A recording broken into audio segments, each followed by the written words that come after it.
Same இப்படி நடக்குதுங்க இன்னைக்கு. சேம் இப்படி நடக்குது. இதே மாதிரி நடந்து பேப்பர்ல பாக்குறோம், அழகிகள் கைது. இன்னும் அழகிகள் கைது, இவங்களும் தூண்டுறாங்க அழகிகள். அதுக்கு பேரு விபச்சாரிகள் கைதுன்றத அந்த அளவுக்கு ஜீர்ணிக்கிறவங்க. அவ்வளவு அழகியா விபச்சாரிகள் கைதுன்னு பேப்பர்ல போட மாட்டேங்கிறான். என்ன அழகிகள் கைதுன்னு போடுறான். அப்ப அழகிகள் கைது என்னடா எதுக்குடா கைதுன்னு படிச்சு பார்த்தோம்னு சொன்னா, அந்த பஸ் ஸ்டாண்ட் நின்று கொண்டிருந்ததுக்கு கைது, அங்க நின்று கொண்டிருக்கிறது கைது, கடத்தல் நின்று கூப்பிட்டது கைது, இதான் வருது பேப்பர்ல செய்திகள். அப்ப வெளிப்படையாக பெண்கள் வந்து நின்று கொண்டு கூப்பிடுறதுங்கிற அளவுக்கு மாறி போயிரும் சொன்னாங்களே, அத இன்னைக்கு சர்வசாதாரணமா கண்ணு முன்னாடி இப்படி பாக்குறோமா இல்லையா? பெருமானார் ஸல்லல்லாஹு அலைஹி வஸல்லம் சொன்ன முன்னறிவிப்பு வார்த்தைக்கு வார்த்தை, வரிக்கு வரி நிறைவேறுகிற அதிசயத்தை பார்க்கிறோம். அது மாதிரி இன்னொரு முக்கியமான ஒரு முன்னறிவிப்பு, இதுவும் பரவலா உள்ளதுதான். இதுல பெரிய ஆராய்ச்சிலாம் உள்ளது இல்ல. இதெல்லாம் ரசூல் ஸல்லல்லாஹு அலைஹி சொன்னதுதான். என்ன சொன்னாங்க, அந்த மதுபானத்தை அடியோட ஒழிச்சாங்க. பெருமானார் ஸல்லல்லாஹு அலைஹி வஸல்லம் ஆட்சிக்கு வந்த பிறகு மதுபான ஆரம்பத்தில் குடிச்சிட்டு இருந்தாங்க, அதிகமா குடிச்சாங்க. அந்த அதிகமா குடிச்ச அந்த மக்களை திருத்தி என்னஞ்சாங்க, ஒழிச்சு கட்டிட்டு போயிட்டாங்க. அறவே இல்லாத அளவுக்கு விற்க கூடாது, வாங்கக்கூடாது, பிழியக்கூடாது, சாராயம் எடுக்கிறவனுக்கு மரத்தை குத்தகைக்கு விடக்கூடாது என்றெல்லாம் அந்த கல்லு சம்பந்தப்பட்ட போதைப் பொருள் சம்பந்தப்பட்ட எல்லாத்தையும் தடை செய்தார்கள். ஒவ்வொரு போதைப் பொருளும் ஹராம் என்று அறிவித்தார்கள். அதுக்கு துணை செய்யறது ஹராம் என்று அறிவித்தார்கள். இப்படிலாம் ஒழிச்சு கட்டி சொன்னாங்க.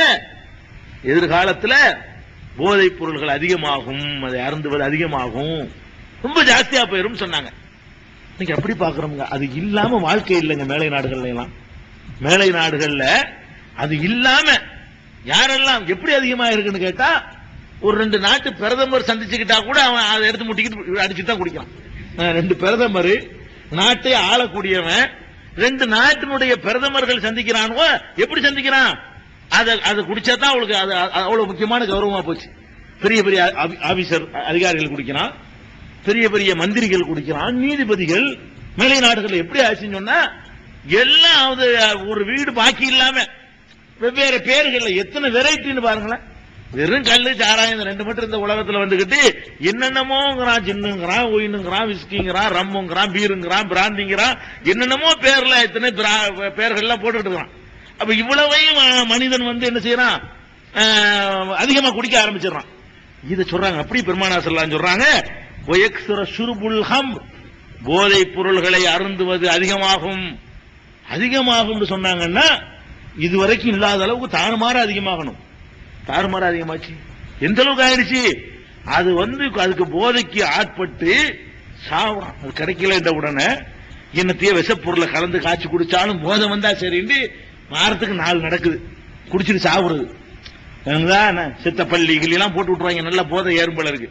அதெல்லாம் போட்டு விட்டா என்ன செய்யறான், இந்த பான் பராக்குல பள்ளி எல்லாம் போட்டு தான் காய்ச்சி எடுக்கிறாங்களாம். அதுதான் மெல்றாங்க. பான் பராக்கு தான் நல்லா கிருண்டு ஏறதுக்காக வேண்டி பள்ளி வால்லாம் போடுறாங்க. அதை விளங்காம மெல்லக்கூடிய கூட்டம் எல்லாம் இருக்குது இன்னைக்கு. அது கோயில மட்டுமல்ல, அது வேற வேற விஷயங்களா அதுல சேர்ந்து இருக்குது. அப்ப அந்த மாதிரி எல்லாம் எதுக்கு சொல்றேன்னு கேட்டா, இந்த போதைப் பொருள் அதிகமாகும் சொன்னாங்க பாருங்க. இதெல்லாம் அந்த காலத்துல அனுமானிச்சுலாம் சொல்ல முடியாது. அந்த காலத்துல இப்படிலாம் கிடையாது. ஒழிச்சு சுத்தமா தொடச்சி எறிஞ்சது. இது என்னடான்னா, ஒரு வீடு பாக்கி இல்லாம, ஒரு மனுஷன் பாக்கி இல்லாம, பொம்பளை பாக்கி இல்லாம, ஆம்பளை பாக்கி இல்லாம, சின்ன குழந்தைகள் வரைக்கும் குடிக்குதுவோம். அந்த மாதிரி என்னஞ்சிருச்சு ஆயிடுச்சு. அதை நம்ம பார்த்துக்கிட்டு இருக்கோம். இது ஒரு முன்னறிவிப்புகள், விளக்கம் தேவைப்படாமல் புரிந்து கொள்ளக்கூடிய முன்னறிவிப்புகள்.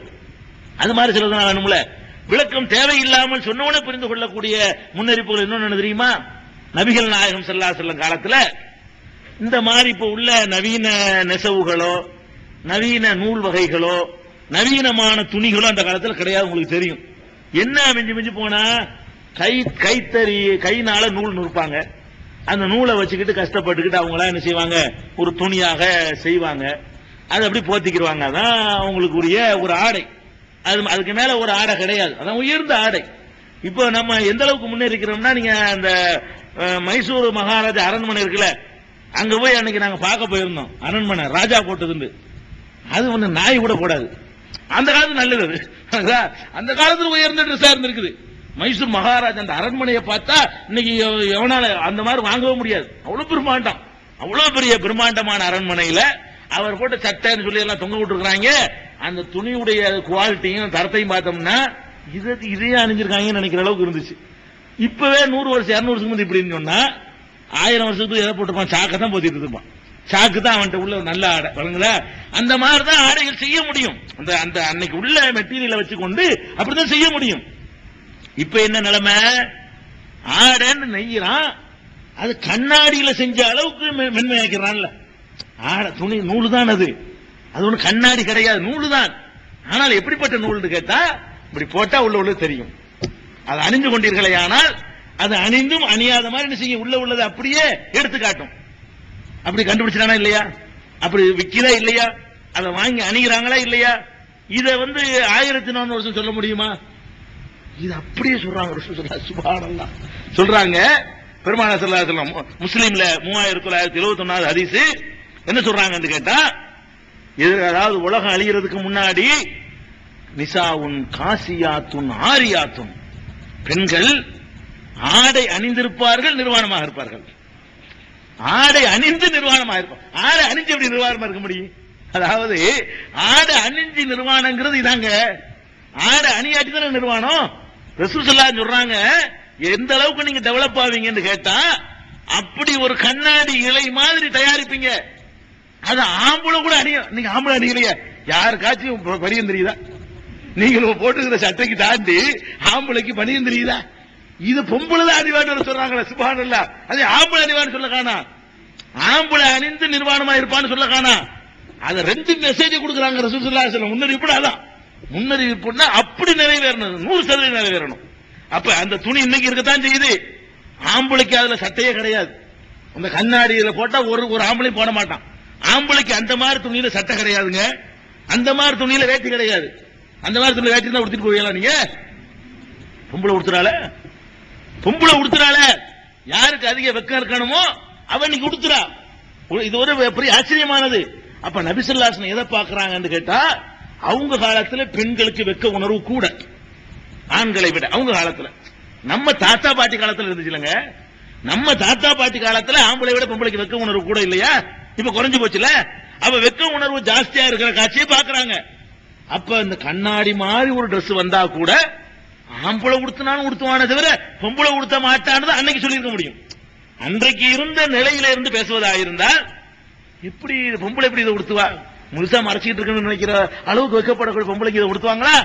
அப்படித்தான் மனிதராய் இருந்தா, நீங்களா இருந்தா, நானா இருந்தால், அந்த காலத்தில் இருந்திருந்தால் அதைத்தான் சொல்லி இருப்போம். பெருமானார் ஸல்லல்லாஹு அலைஹி வஸல்லம் என்ன சொல்ற, 2 விஷயத்தை சொல்றாங்க. ஆம்பளைக்கு இருக்கிற வெக்கம் கூட பொம்பளைக்கு இருக்காதுங்கிறாங்க. என்னங்க இது, இன்னைக்கு கண்ணால பாக்குறீங்களே, சினிமாக்கள்ல பாக்குறீங்க, ஒரு ஆம்பளை சட்டையும் பேண்டும் போட்டு ஆடுறான், பொம்பளை சட்டையும் பிரேசியரையும் போட்டு ஆடுறான். வெக்கம் குறைஞ்சு போச்சா? ஆம்பளைக்கு விட பொம்பளைக்கு குறைஞ்சு போச்சுலங்க. அப்ப பெருமானார் ஸல்லல்லாஹு அலைஹி வஸல்லம் எதை பாக்குறாங்கன்னு கேட்டா, பொம்பளையில வெக்கம் கெட்டு போயிருவாங்க, அப்படி ஒரு காலம் உண்டாகுங்கிறதையும் பாக்குறாங்க. இந்த டெவலப்மெண்டையும் பாக்குறாங்க. இந்த டெவலப்மெண்ட், இந்த சாக்கே இருந்துட்டு இருக்காது காலம் எல்லாம். இந்த சாக்கு இன்னும் மாறி டெவலப் முன்னேறி மெல்லிசா ஆகி எந்த அளவுக்கு ஆயிரும் கேட்டா, உள்ளது வெளியே தெரிகிற அளவுக்கு அவ்வளவு மெல்லிசாக ஆகிவிடும். ஒரு தீப்பெட்டிக்குள்ள மடிச்சு வைக்கலாம். இப்ப கண்டுபிடிச்சிருக்காங்க. இப்ப ஒரு சேலைய கர்ச்சிப்பை இல்ல, ஒரு சேலைய தீப்பெட்டிக்குள்ள மடிச்சு வைக்கலாமா? அது எப்படி இருக்கும்? இப்ப தீப்பெட்டிக்குள்ள மடிச்சு வைக்கிற சேலை எதையெல்லாம் காட்டும். அப்ப அது வருமே, அது வந்துச்சுன்னா அது தானே உடுத்துவாங்க. அது பஜாருக்கு வந்துச்சுன்னா அது உடுத்த மாட்டாங்களா? இதை உடுத்துறவங்க அதான் காசியாத்தும் ஆரியாத்தும், அணிந்தும் ஆடை அணிந்து நிர்வாணமா இருப்பது. அது ஆடை அணிந்து பெண்கள் நிர்வாணமாக இருப்பார்கள். அவ்வளவு அற்புதமா நிறைய பேர் பாத்தீங்களா? அப்ப நம்ம இதுல என்ன விளங்குறோம்?